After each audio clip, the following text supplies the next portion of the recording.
Welcome back, everybody, to Beyond Game Time. I'm Kane Van Bagen. And I'm Cooper Kelsey. And today we're going to be talking about college football. Some good, some bad, and a whole lot of ugly.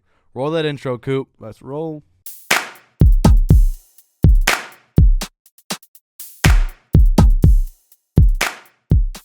The transfer portal has opened up, and we're at that point where players leave, trust is broken.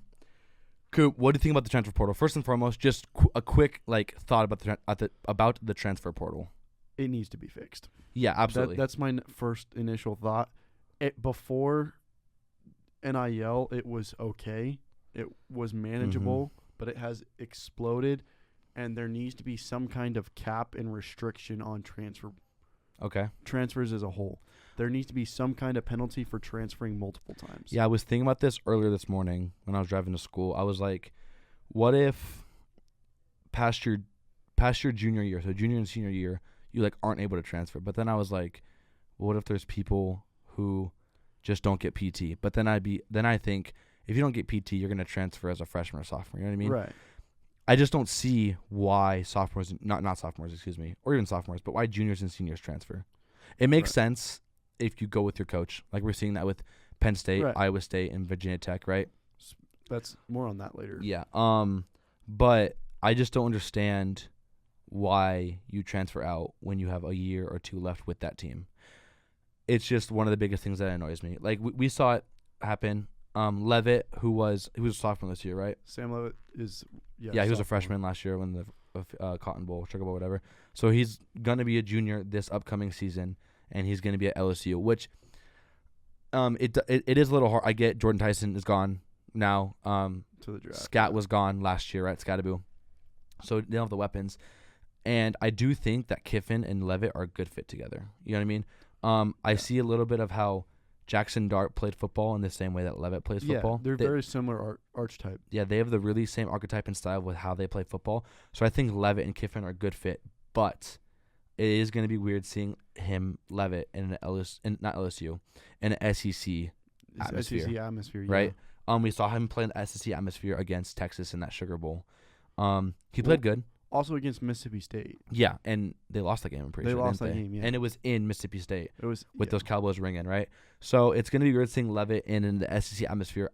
I personally don't think it's a good fit for him, but I think Kiffin's a good fit for Levitt. So it should work hand in hand for him to be at LSU. I didn't see it coming. Everyone's speculating he's going to come to Oregon because his roots back at Westland High School.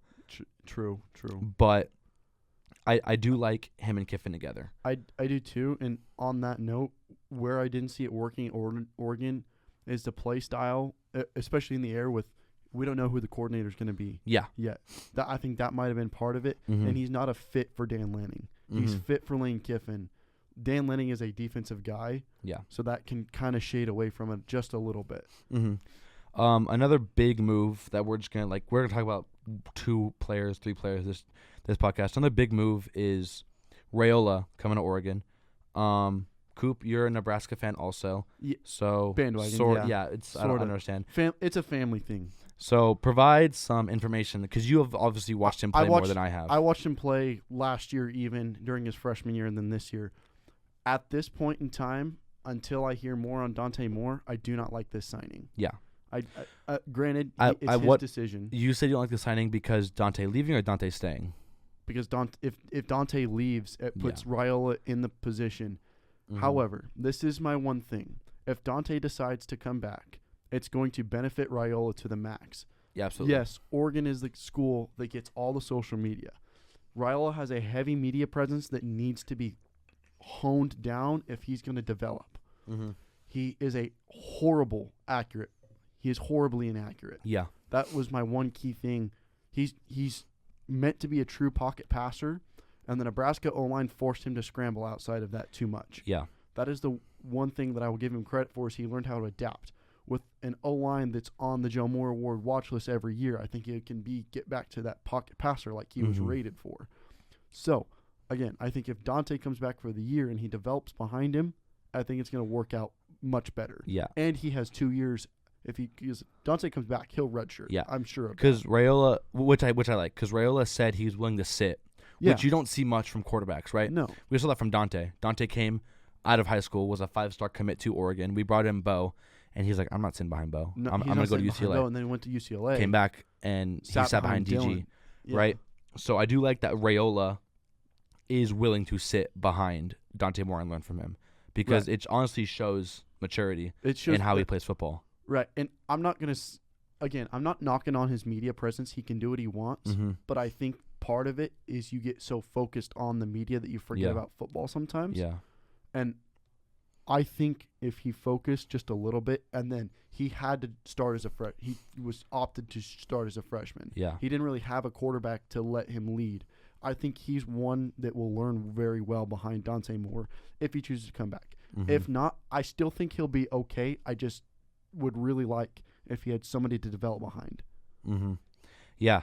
I like Dylan's play style and the way he plays football. The one big thing we've talked about before is just his social media presence, and if that's going to be a factor to play. But with Dante staying, if he stays, that'd be really good. And I know, we don't have a coordinator, but it's not going to matter because Dan Lennon can call both sides. Absolutely. He's more of a defensive guy, but he proved that he can call both sides of the ball in that Texas Tech game. One more thing on Raiola, it will also help with the leadership. Yeah. He was put into place as a freshman where he didn't have a lot of leadership. I'm not knocking him, but Dante is a great leader. He's quiet, but he talks with his actions. Yeah. And I think that's something that Raiola would benefit from as well. All right, we're going to move on to probably the biggest and most controversial. I don't even want to say a scandal, but just media thing that we've seen so far in the transfer portal. Yeah. Washington quarterback Damon Williams said on Thursday. It would be a Washington thing too. According to CBS Sports, on Thursday, he said that he is ending his representation of the former Washington head coach. And he had just signed a $4.5 million deal to come back next season.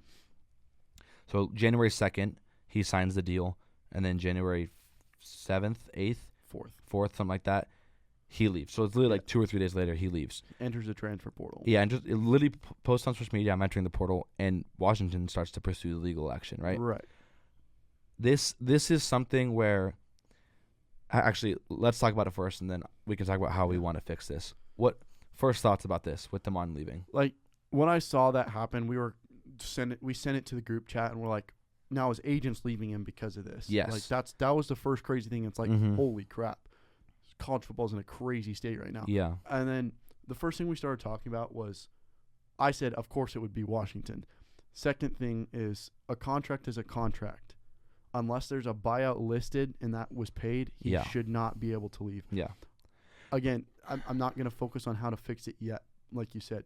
But it's very weird and unique because the state of college football should never have gotten to this point. We never should get to this point, and this is the main reason why NIL is hated by so many people. Right. Because money talks, and loyalty is destroyed because of this money. One thing that I don't like is that it's a contract. You know what I mean? Right. I don't like that it's not obviously NIL, name, image, likeness. You sign stuff, and then you get money from that. But I don't like how it's becoming a business. College football is becoming a business. Yes. But people won't label it that as a business. But the problem is college football was a business before NIL. Yeah. But the NIL was twisted and manufactured into revenue sharing, which was not a part of NIL. Yeah. NIL was to break down NIL or NIL as my dad and my uncle and my brother call it. NIL is name, image, and likeness. You can benefit from those three things. Fans having your jersey, the name on the back of your jersey, that is now an eligible item to be sold. Yeah. You can have contracts with other companies to benefit from, not the schools. The likeness part of it is within that contract with those brand deals. You can benefit from that now. You can sign autographs. And that was something where the revenue sharing part got twisted and players wanted revenue sharing from what they had benefited from. Yeah. And that should have been paid out to former players, not the current state. Yeah, and we saw this before in the sense of how he went about it was the worst way ever. Right. Unfortunately, the news of him transferring was released the time that the Washington soccer player was having their funeral for the player that passed away a couple weeks ago, I can't remember. It was a couple months ago, right? Yeah. So all of them got that news in the middle of one of their friends' funeral, right? So the way that it reminds me of the Lane Kiffin situation. Him and Lane went about this not the exact same way, but in the same way of like keeping it secret, because we had no clue what Lane was doing until the final minute, right? Right. And it also says, according to CBS, that LSU was connected to DeMond, right? So it just sucks that it's all just connected in the way that Lane was conducting himself leaving Ole Miss and how he's conducting himself getting people to come to LSU. It's obviously changed now because he has Levitt with him. But what I think happened, correct me if I'm wrong, but what I think happened was Kiffin or other coaches saw what money he was getting, and he's like, hey, we can give you more money, right? Like you're getting, which is absurd. $4.5 million for one season of college football is absurd, and he just turns that down. This is where I just don't like. I've always been a lover of NIL, but if you can't regulate it, then there's no way to keep it. Yeah, and speaking on that now, ways we can fix the transfer portal and NIL as a whole. I heard before the portal first ever opened, they were wanting to change times of the portal. Right. January, March, or May, right? It should not be in those months. I personally liked March or May because it's the end of the school year, right? You have this fall semester, spring semester. Right. But the one thing that I heard was it affects spring ball. And you're not going to have like this. DeMond wanted to enter the portal or Levitt wanted to enter the portal. Jed Fish and Kenny Dillingham aren't going to want to play with DeMond and Levitt if they're going to enter the portal, right? Like, they're not going to have them playing. Or same with Ad Muhammad, who entered the portal, or any of the Oregon running backs. You're not going to want to keep them for spring ball if they're going to leave and go in the portal. It's very weird because you could ideally my schedule, the portal does open in January. Yeah. When most semesters, GCU is weird because the semester starts at the beginning of January. Most schools are starting later into February. Yeah. But this is why the national championship, if it was on January 1st, the portal opens the 2nd. You still have that 2-week window, 14 days. That still gives you enough time to get enrolled for your classes and transferred. Yeah.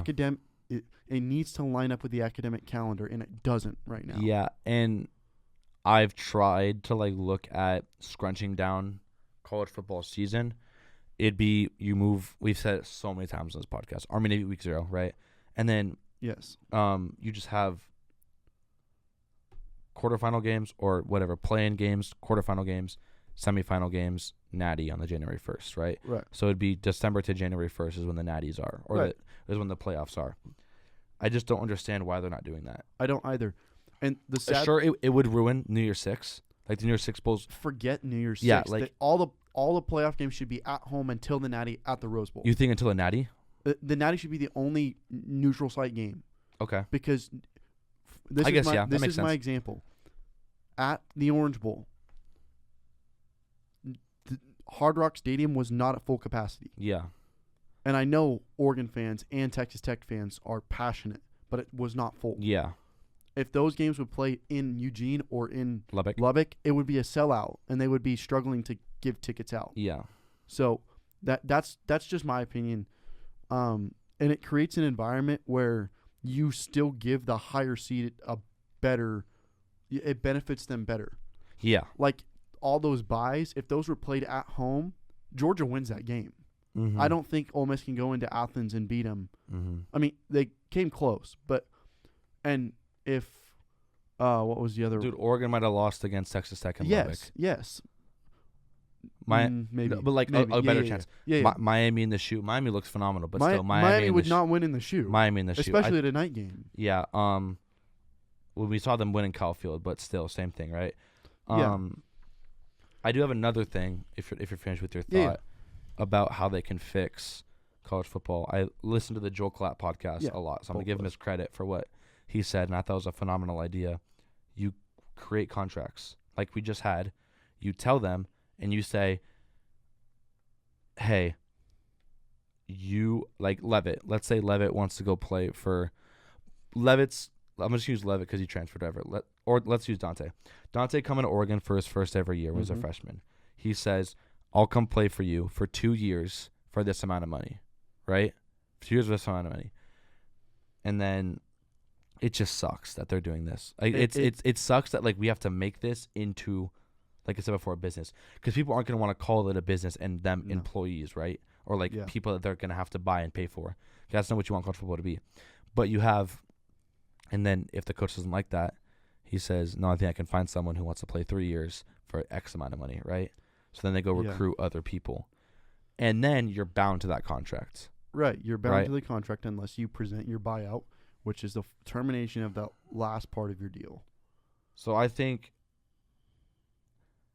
we need loyalty in this, and let's talk about that. People following their coaches, right? Yeah. Iowa State head coach went to Penn State. Yeah. James Franklin went to VTech, right? VTech, and literally half of Penn State's commits went to Virginia Tech because they were there for James Franklin, not Penn State. 40 players moved to Penn State with Matt Campbell, right, from Iowa State. Iowa State is fleeced. They have one starter returning from their whole team. Yes. So what are your thoughts on that? It's different, but I don't want to call that poaching. No, I think it's completely different. Because every player has the choice. I understand wanting to play for a coach instead of a school. Yeah. But personally, like, let's say hypothetical situation. I'm a college football player, college basketball player, whatever it is. Yeah. Playing a sport. I get recruited to my dream school as a Duck. If the head coach was Dana Altman still, which great guy, by the way, I've met him before. If Dana Altman decides to retire and is done, I should be able to transfer if I was going there for Dana Altman, but I wasn't. I was going there to play for my dream school. I'm not going to go transfer out because my head coach retires or he moves on to a different school. Because I didn't go to Oregon for Dana Altman. I went to Oregon to play for the Oregon Ducks. Now, or you think? Sorry, continue. If I'm going to Alabama, because Alabama has storied tradition, Kalen DeBoer has turned around multiple programs, and Kalen DeBoer decides he wants to go back to Washington. I went to Alabama for Kalen DeBoer, not for Alabama. So I'm going to Washington with him. I would never actually go to Washington, by the way. Frick the Huskies.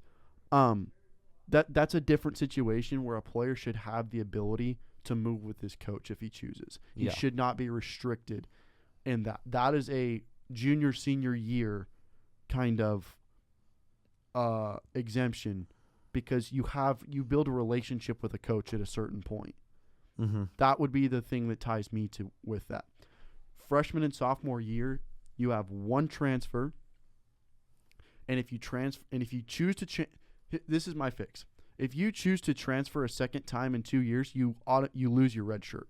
So you are forced to play, and if you want to play at 4 schools in 4 years, you're gonna have to. You lose scholarship opportunity. You cannot be a scholarship athlete. That's my opinion. Yeah. We can literally talk about this. We could for hours and like say this, but also it's not even. Ohio State lost 25 players to the portal, right? Their star receiver, Quincy Porter, freshman, number 5, or not freshman, sophomore, a young player, left, and I'm pretty sure he went to Texas or Tennessee. I want to say. I have no. I don't think he went to a team yet, but he's in the portal, and you just see the pain from the players. Jeremiah Smith was mad. Brandon Ennis was sad that he's leaving, right? So it's like. It's not even just because of coaches and fans, but the players are watching their brothers leave their team. Right? Obviously, they have Chris Henry, so they're fine. Chris Henry Jr., 5-star, number 1 receiver in the draft class of 2020, or you have 2026 recruiting class. But it just gets to a point of like, what needs to happen in people's mindsets to stay and play football for that team. Right. Because you can do whatever you want. And we've seen it before, that Wisconsin player, I'm forgetting his name, but he unenrolled from Wisconsin and re-enrolled to one of the playoff teams and was playing in the playoffs. Right. Yeah. I'm forgetting his name. I'm going to look it up. You can say your. Well, part of it, this is the other thing about Raiola. He's committed or been a part of 8 schools in 5 years. He went to 3 different high schools in 4 years. Mm-hmm. He spent 1 year in Texas, then he came here to, I want to say it was Perry. No, that's wrong. It was He went to a school here I think for it was a year. Chandler, because then he went to Buford, right? No, that wasn't him. I don't know, but then he went to his school in Georgia where he Buford. finished. Yeah, he went to Buford. Yeah, he was from Georgia. Yeah, Oh, not Georgia. Sorry, he was from Chandler High and School. then during that time though, he committed to Ohio State, committed to Georgia when he was playing at Buford, and then from there he decommitted from Georgia and signed with Nebraska. Played 2 years at Nebraska, and now he enters the portal, signs with Oregon, or commits to Oregon. Commits. I'm not gonna say signs because he hasn't signed anything yet, but it's just a weird state that I genuinely never thought the transfer portal would mean this much. Yeah, so this guy unenrolled. Yahoo Sports, NCAA rules do not prevent a student athlete from unenrolling from institution and re-enrolling from institution to an institution and competing immediately. This stems from an NIL dispute between a Wisconsin football player who broke his agreement with Wisconsin, unenrolled and re-enrolled at Miami, and was playing in the playoffs. So Damon could literally do that, right? Damon can just unenroll from Washington and re-enroll wherever, right? So what do we do at this point? It should, I guess what we should do at this point, it never should have gotten to this point. Yeah. But what we can do at this point is you and I can't really say it because there is no right answer at this point in time. We can only say what we would recommend, but there's still flaws with it. There's flaws with the whole system. Yeah. So this is my opinion, is drop revenue sharing completely. Take the money part back out, the revenue sharing part out of it. Then you get back to the state of, okay, NIL is name, image, and likeness for XXX. Like, you have your brand deals with companies. You have smaller ones, larger ones, tier 1, tier 2, tier 3. You then can sell the memorabilia. That's the part of revenue sharing that they were supposed to get, was the revenue sharing from items with their name on the back. And yeah, the star players are going to make more money than the walk-ons. But that's how life is. Yeah. Like, it can't become a money chase. They say that money is the root of all evil. Yeah. And it can't be more true in this situation. I think revenue sharing was supposed to help pay back players that didn't get that and were disputing their chance to make. Joe Burrow would have made so much money. Same with Manziel. Well, he still made a lot of money, but, but he would have made legally 3 times as much and legally. That was what revenue sharing was supposed to be, was for past athletes who were disputing their NIL cases. NIL now is supposed to be benefits off name, image, and likeness, brand deals, signatures, memorabilia, YouTube counts, and you can monetize your stuff. Yeah. That's what it's supposed to be. As far as the portal, I'm done with the portal. Really? I do not like it. Okay, I'm not done with it, but you have to fix it. And there's been even Nick Saban said it, Joel Klatt said it, half the college game, Kirk Herbstreit said it. He says, if Kirk says it, it's bad. If Kirk says it, it's bad. Did you hear what he said after the Fiesta Bowl? No, because I was at the game, so I didn't hear anything on the TV. So what you experienced, by the way. What he was fire. What he was talking about, I don't remember exactly what he said, but he was talking about how there needs to be some kind of mediation. Yeah. Even if it stays as it is and contracts have to be given out, great. But there needs to be some kind of mediation. The portal needs to be open in either the summer or January. And the thing is, the summer, you play your spring ball. You don't know if you're going to have some of those guys that decide to enter the portal in the summer. But what if it's the But you could you can't. You could open it right before. You could open it a couple weeks before fall camp. You can have your guys for fall camp, and that because it takes spring. It gives weight to spring ball. Yeah. But at the same time, it presents an opportunity for fall mini camp. You see what guys are going to work out of the portal, and you can prepare them for mini camp. And if they don't work out, they're still on your bench, and they can be developed. Yeah. Or what we would recommend. Army-Navy week has lost all value because there's more than just Army-Navy on that week. You can still give Army-Navy their time slot on that nationally televised broadcast, and then continue with other games on week 0. Yeah. Like, it's not the Army-Navy week has become you have one bowl game and you have the FCS bowl game in Atlanta. So it has no value anymore. So I think you move that up. The conference championships is first week in December. First week of playoff games are that week. Yeah. Because they do the selection show the Sunday after conference championship games. I don't know why they wouldn't just start that week. Yeah. Because no team needs a month to prepare. No. It's bad if you need a month to prepare. It is. Like, I'm big. Indiana is the only team in the 12-team playoff era that has won their opening round game. Yeah. As a bye. Handily, by the way. By like 35 points. Yeah, 35 points, and then dog walked us, yeah. And yes. That's my fix. I want to, because obviously Army-Navy game, you're going to have your people, those that are passionate Army-Navy fans, are still going to watch that game even if it's in week 0. Yeah. The tradition is not going to be screwed up. You literally have so much money that you can tell CBS, I want this game in August at this time. Yeah. Absolutely. And they'll give it to you because it draws viewership for them. They make more money. You make more money. Problem solved. Yeah.